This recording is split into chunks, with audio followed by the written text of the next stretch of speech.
Caprice, mukhang nagiging komportable kay Marco. Marco, napansin ang kasipagan ni Caprice sa loob ng bahay ni Kuya sa mga gawaing hindi nagagawa ng ibang housemates. Kitang-kitang malaki ang respeto niya kay Caprice. Bagong crush kaya niya? Marco at Caprice nag-holding hands. Yan po ang ating pag-uusapan this video. Kaya before that guys, please naman. Please nakikiusap ako. Pa-subscribe naman para naman makaabot ako ng 1,000 subscribers. For more Caprice, Marco, Ashley at lahat ng PBB housemates updates ay ibibigay ko parate. Kaya subscribe na. Kitang-kita nga sa video clip ang respetong binibigay ni Marco kay Caprice. Grabe hangang-hanga siya.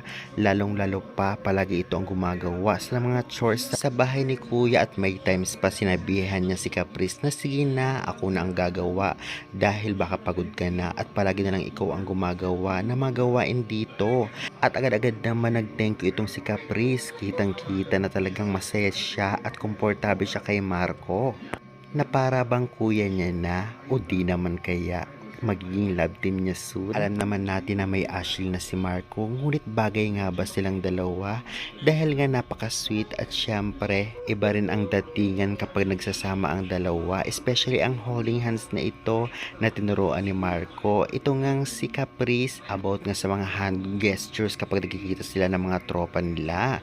Kaya naman agad naman natuto itong si Caprice. Kung ating titignan ay tuwang-tuwa si Caprice, tumatawa na lamang at talagang nakatingin kina Fred at Marco habang ginagawa nga ang hand gestures. Dahil kung ating natatandaan, kaya nasabi ko na parang komportable at natutuwa nga itong si Caprice kay Marco dahil isa lang naman si Marco sa talagang pumapansin dito kay Caprice.